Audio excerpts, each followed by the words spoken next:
Hello, Facebook. Welcome to Larry's Library, continuing to read Treasure Island. It's been a cold, a very rainy day here in Central Texas today. But so we are starting chapter 27 today. When last we left our hero, Jim Hawkins, after surviving the first battle with the mutineers, he snuck off and got onto the Hispaniola and cut it loose. And he became the captain. He took down the skull and crossbones, and with the help of Israel Hands, moved the Hispaniola to the opposite side of the island. And then, in self-defense, he ended up shooting the coxswain Israel Hands, and now he's trying to figure out how to get back out of the ship. Chapter 27, Pieces of Eight. Owing to the cant of the vessel, the masts hung far out over the water, and from my perch on the cross trees I had nothing below me but the surface of the bay. Hands, who was not so far up, was in consequence nearer to the ship, and fell between me and the bulwarks.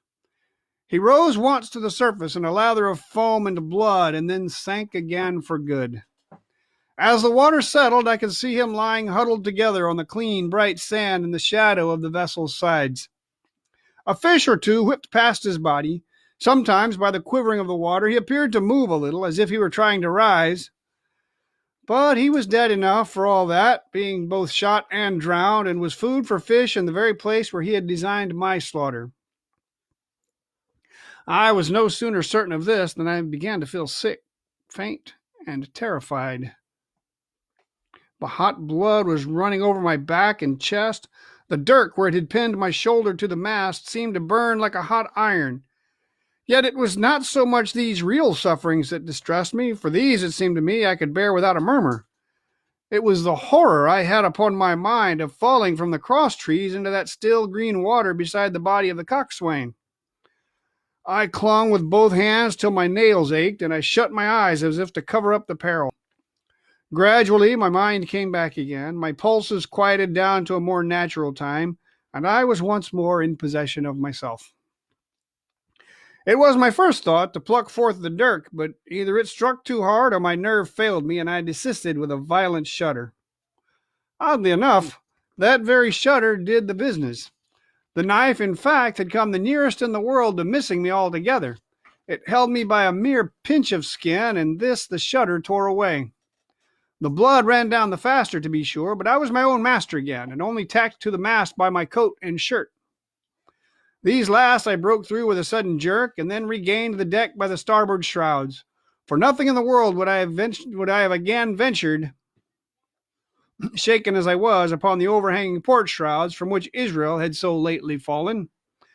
I went below and did what I could for my wound. It pained me a good deal, and still bled freely, but it was neither deep nor dangerous, nor did it greatly gall me when I used my arm.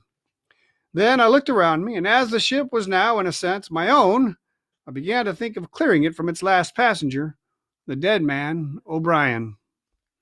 He had pitched, as I have said, against the bulwarks, where he lay like some horrible, ungainly sort of puppet, life-sized indeed, but how different from life's color or life's comeliness. In that position, I could easily have my way with him, and as the habit of tragical adventures had worn off almost all my terror for the dead, I took him by the waist as if he had been a sack of bran, and with one good heave tumbled him overboard. He went in with a sounding plunge. The red cap came off and remained floating on the surface, and as soon as the splash subsided, I could see him and Israel lying side by side, both wavering with the tremulous movement of the water. O'Brien, though still quite a young man, was very bald. There he lay with that bald head across the knees of the man who had killed him, and the quick fishes steering to and fro over both. I was now alone upon the ship. The tide had just turned. The sun was within so few degrees of setting that already the shadow of the pines upon the western shore began to reach right across the anchorage and fall in patterns on the deck. The evening breeze had sprung up, and though it was well warded off by the hill with the two peaks upon the east, the cordage had begun to sing a little softly to itself, and the idle sails to rattle to and fro. I began to see a danger to the ship. The jibs I speedily doused and brought tumbling to the deck, but the mainsail was a harder matter. Of course, when the schooner canted over, the boom had swung outboard, and the cap of it and a foot or two of sail hung even under water. I thought this made it still more dangerous, yet the strain was so heavy that I half feared to meddle. At last I got my knife and cut the halyards. The peak dropped instantly, a great belly of loose canvas floated broad upon the water, and since, pull as I liked, I could not budge the downhaul, that was the extent of what I could accomplish. For the rest, the Hispaniola must trust to luck, like myself. By this time, the whole anchorage had fallen into shadow, the last rays, I remember, falling through a glade of the wood and shining bright as jewels on the flowery mantle of the wreck. It began to be chill. The hot tide was rapidly fleeting. Bless you. The tide was rapidly fleeting seaward, the schooner settling more and more on her beam ends. I scrambled forward and looked over. It seemed shallow enough, and holding the cut hawser in both hands for a latched security, I let myself drop softly overboard. Bless you. Thank you. The water scarcely reached my waist. The sand was firm and covered with ripple marks, and I waded ashore in great spirits, leaving the Hispaniola on her side with her mainsail trailing wide upon the surface of the bay. About the same time, the sun went fairly down, and the breeze whistled low in the dusk among the tossing pines. At least, and at last, I was off the sea, nor had I returned thence empty-handed. There lay the schooner, clear at last from buccaneers, and ready for our own men to board and get to sea again. I had nothing nearer my fancy than to get home to the stockade and boast of my achievements. Possibly I might be blamed a bit for my truancy, but the recapture of the Hispaniola was a clanching answer, and I hoped that even Captain Smollett would confess I had not lost my time. So thinking, and in famous spirits, I began to set my face homeward for the blockhouse and my companions.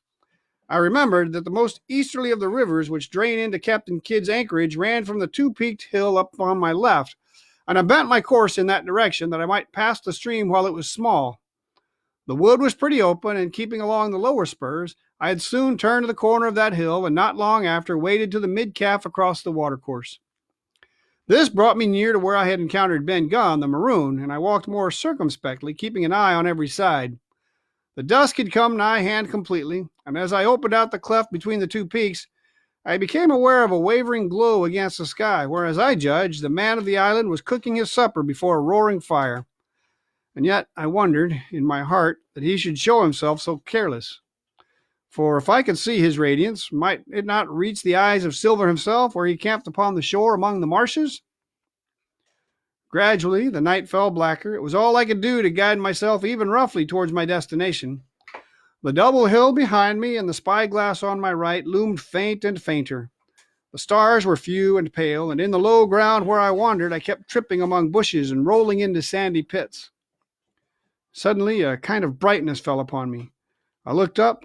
A pale glimmer of moonbeams had alighted on the summit of the spyglass, and soon after I saw something broad and silvery moving low down among the trees, and near the moon had risen.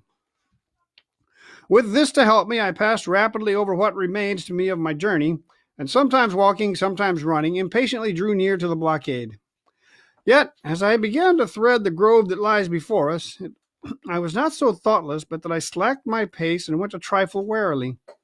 It would have been a poor end of my adventures to get shot down by my own party in mistake. The moon was climbing higher and higher. Its light began to fall here and there in masses through the more open districts of the wood, and right in front of me a glow of a different color appeared among the trees.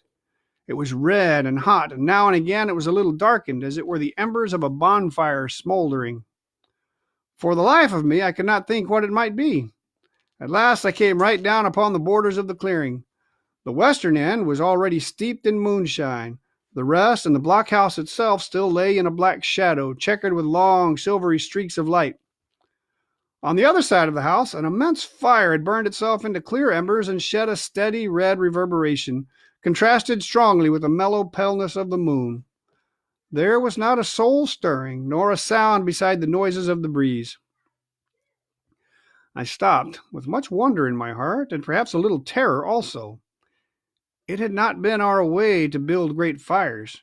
We were, indeed, by the captain's orders, somewhat niggardly of firewood, and I began to fear that something had gone wrong while I was absent. I stole round by the eastern end, keeping close in shadow, and at a convenient place where the darkness was thickest, crossed the palisade. To make assurance sure, I got upon my hands and knees and crawled without a sound towards the corner of the house. As I drew nearer, my heart was suddenly and greatly lightened. It is not a pleasant noise in itself, and I have often complained of it at other times, but just then it was like music to hear my friends snoring together so loud and peaceful in their sleep. The sea cry of the watch, that beautiful "all's well," never fell more reassuringly on my ear. In the meantime, there was no doubt of one thing. They kept an infamous bad watch. If it had been Silver and his lads that were now creeping in on them, not a soul would have seen daybreak. That was what it was, thought I, to have the captain wounded, and again I blamed myself sharply for leaving them in that danger with so few to mount guard. By this time I had got to the door and stood up. All was dark within, so that I could distinguish nothing by the eye.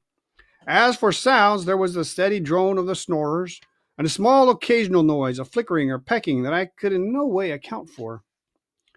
With my arms before me, I walked steadily in. I should lie down in my own place, I thought with a silent chuckle, and enjoy their faces when they found me in the morning. My foot struck something yielding. It was a sleeper's leg, and he turned and groaned, but without awakening. And then, all of a sudden, a shrill voice broke forth out of the darkness. "Pieces of 8! Pieces of 8! Pieces of 8! Pieces of 8! Pieces of 8! And so forth, without pause or change, like the clacking of a tiny mill. Silver's green parrot, Captain Flint. It was she whom I had heard pecking at a piece of bark. It was she, keeping better watch than any human being, who thus announced my arrival with her wearisome refrain. I had no time left me to recover. At the sharp, clipping tone of the parrot, the sleepers awoke and sprang up, and with a mighty oath, the voice of Silver cried, "Who goes?" I turned to run, struck violently against one person, recoiled, and ran full into the arms of a second, who, for his part, closed upon and held me tight. "Bring a torch, Dick," said Silver, when my capture was thus assured. And one of the men left the log house and presently returned with a lighted brand. And a drink of rum from Mom's schnapsglass.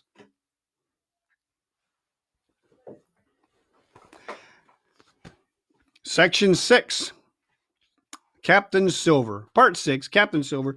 Chapter 28. In the enemy's camp. The glare of the torch lighting up the interior of the blockhouse showed me the worst of my apprehensions realized. The pirates were in possession of the house and stores. There was the cask of cognac. There were the pork and bread as before, and what tenfold increased my horror, not a sign of any prisoner. I could only judge that all had perished, and my heart smote me sorely that I had not been there to perish with them. There were 6 of the buccaneers, all told. Not another man was left alive. 5 of them were on their feet, flushed and swollen, suddenly called out of the first sleep of drunkenness. The 6th had only risen upon his elbow. He was deadly pale, and the blood-stained bandage round his head told that he had recently been wounded, and still more recently dressed.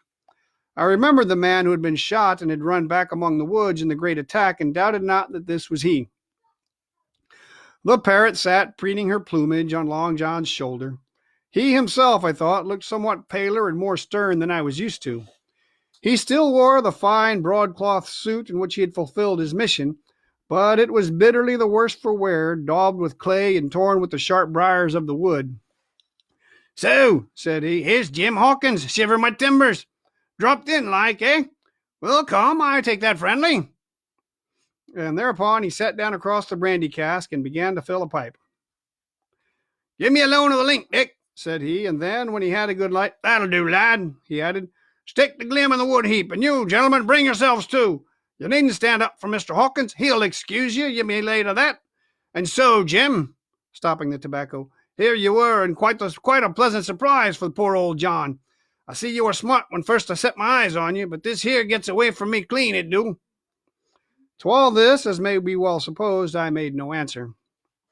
They had set me with my back against the wall, and I stood there, looking Silver in the face, pluckily enough, I hope, to all outward appearance, but with black despair in my heart.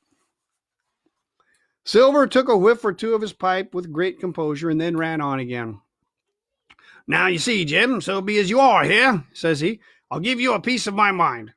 I've always liked you, I have, for a lad of spirit, and the picture of my own self when I was young and handsome. I always wanted you to jine and take your share and die a gentleman, and now, my cock, you've got to. Captain Smollett's a fine seaman, I'll own up to any day, but stiff on discipline. Duty is duty, says he, and right he is. Just you keep clear of the captain.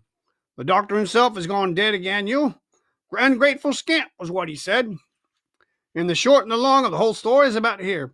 You can't go back to your own lot, for they won't have you. And without you start a third ship's company all by yourself, which might be lonely, you'll have to jine with Captain Silver. So far, so good. My friends, then, were still alive, and though I partly believed the truth of Silver's statement that the cabin party were incensed at me for my desertion, I was more relieved than distressed by what I heard. I don't say nothing as to your being in our hands, continued Silver, though there you are, and you may lay to it. I'm all for argument. I never seen good come out of threatening. If you like the service, well, you'll join, and if you don't, Jim, why, you're free to answer no. Free and welcome, shipmate, and if fairer can be said by mortal seaman, shiver my sides. Am I to answer, then? I asked with a very tremulous voice. Through all this sneering talk, I was made to feel the threat of death that overhung me, and my cheeks burned, and my heart beat painfully in my breast. Lad, said Silver, no one's a pressing of you. Take your bearings. None of us won't hurry you, mate. Time goes so pleasant in your company, you see. Well, says I, growing a bit bolder, if I'm to choose, I declare I have a right to know what's what, and why you're here, and where my friends are. What's what? Repeated one of the buccaneers in a deep growl. Ah, he'd be a lucky one as knowed that. You'll perhaps batten down your hatches till you're spoken to, my friend, cried Silver truculently to this speaker. And then, in his first gracious tones, he replied to me. Yesterday morning, Mr. Hawkins, said he, in the dog watch, down came Dr. Livesey with the flag of truce. Says he, Captain Silver, you're sold out. Ship's gone. Well, maybe we'd been taking a glass and a song to help it round. I won't say no. Leastways, none of us had looked out. We looked out, and by thunder, the old ship was gone. I've never seen a pack of fools look fishier, and you may lay to that. If I tells you that looked officious, well, says the doctor, let's bargain. We bargained, him and I, and here we are. Stores, brandy, blockhouse, the firewood you was thoughtful enough to cut, and in a manner of speaking, the whole blessed boat from Cross Trees to Kelson. As for them, they've tramped. I don't know where's they are. He drew again quietly at his pipe. Unless you should take it into that head of yours, he went on, that you was included in the treaty, here's the last word that was said. How many are you, says I, to leave? 4, says he, 4 and one of us wounded. As for that boy, I don't know where he is, confound him, says he. Nor I don't much care, we're about sick of him. These was his words. Is that all? I asked. Well, it's all that you're to hear, my son, returned Silver. And now I am to choose. And now you are to choose, and you may lay to that, said Silver. Well, said I am not such a fool, but I know pretty well what I have to look for. Let the worst come to the worst, it's little I care. I've seen too many die since I fell in with you, but here's the thing or two I have to tell you, I said, and by this time I was quite excited. And the first is this. Here you are, in a bad way, ship lost, treasure lost, men lost, your whole business gone to wreck. And if you want to know who did it, it was I. I was in the Apple Barrel the night we sighted land, and I heard you, John, and you, Dick Johnson, and Hans, who is now at the bottom of the sea, and told every word you said before the hour was out. And as for the schooner, it was I who cut her cable, and it was I that killed the men you had aboard of her, and it was I who brought her where you'll never see her more, not one of you. The laugh's on my side. I've had the top of this business from the first. I no more fear you than I fear a fly. Kill me, if you please, or spare me, but one thing I'll say and no more. If you spare me, bygones are bygones, and when you fellows are in court for piracy, I'll save you all I can. It is for you to choose. Kill another and do yourself no good, or spare me and keep a witness to save you from the gallows. I stopped, for I tell you I was out of breath, and to my wonder, not a man of them moved, but all sat staring at me like as many sheep. And while they were still staring, I broke out again. And now, Mr. Silver, I said, I believe you're the best man here, and if things go to the worst, I'll take it kind of you to let the doctor know the way I took it. I'll bear it in mind, said Silver, with an accent so curious that I could not for the life of me decide whether he were laughing at my request or had been favorably affected by my courage. "I'll put one to that," cried the old mahogany-faced seaman, Morgan by name, whom I had seen in Long John's public house upon the days of Bristol. "It was him that knowed Dog. It was him that knowed Black Dog." "Well, and see here," added the sea cook, "I'll put another again to that, by thunder, for it was this same boy that faked the chart from Billy Bones, first and last. We've split upon Jim Hawkins." "There he goes," said Morgan with an oath, and he sprang up, drawing his knife as if he had 20. "Avast there!" cried Silver. "Who are you, Tom Morgan? Maybe you thought you was captain here, perhaps. By the powers, but I'll teach you better. Cross me, and you'll go where many a good man's gone before you, first and last, these 30 years back. Some to the yardarm, shiver my sides, and some by the board, and all to feed the fishes. There's never a man looked me between the eyes and seen a good day afterwards. Tom Morgan, you may lay to that." Morgan paused, but a hoarse murmur rose from the others. "Tom's right," said one. "I stood hazing long enough for one," added another. "I'll be hanged if I'll be hazed by you, John Silver." "Did any of you gentlemen want to have it out with me?" roared Silver, bending far forward from his position on the keg, with his pipe still glowing in his right hand. "Put a name on what you're at. You ain't dumb, I reckon. Him that wants shall get it. Have I lived this many years, and a son of a rum-punching cock his hat athwart my hoss at the latter end of it? You know the way. You're all gentlemen of fortune by your account. Well, I'm ready. Take a cutlass, him that dares, and I'll see the color of his inside, crutch and all, before that pipe's empty." Not a man stirred. Not a man answered. "That's your sword, is it?" he added, returning his pipe to his mouth. "Well, you're a gay lot to look at anyway. Not much worth to fight, you ain't. Perhaps you can understand King George's English. I'm captain here by election. I'm captain here because I'm the best man by a long sea mile. You won't fight as gentlemen of fortune should, then by thunder you'll obey, and you may lay to it. I like that boy now. I never seen a better boy than that. He's more a man than any pair of rats of you in this here house. And what I say is this: let me see him that'll lay a hand on him. That's what I say, and you may lay to it." There was a long pause after this. I stood straight up against the wall, my heart still going like a sledgehammer, but with a ray of hope now shining in my bosom. Silver leant back against the wall, his arms crossed, his pipe in the corner of his mouth, as calm as though he had been in church. Yet his eye kept wandering furtively, and he kept the tail of it on his unruly followers. They, on their part, drew gradually together towards the far end of the blockhouse, and the low hiss of their whispering sounded in my ear continuously like a stream. One after another, they would look up, and the red light of the torch would fall for a second on their nervous faces. But it was not towards me, it was towards Silver that they turned their eyes. "You seem to have a lot to say," remarked Silver, spitting far into the air. "Pipe up and let me hear it, or lay to." "Ax your pardon, sir," returned one of the men. "You're pretty free with some of the rules. Maybe you'll kindly keep an eye upon the rest.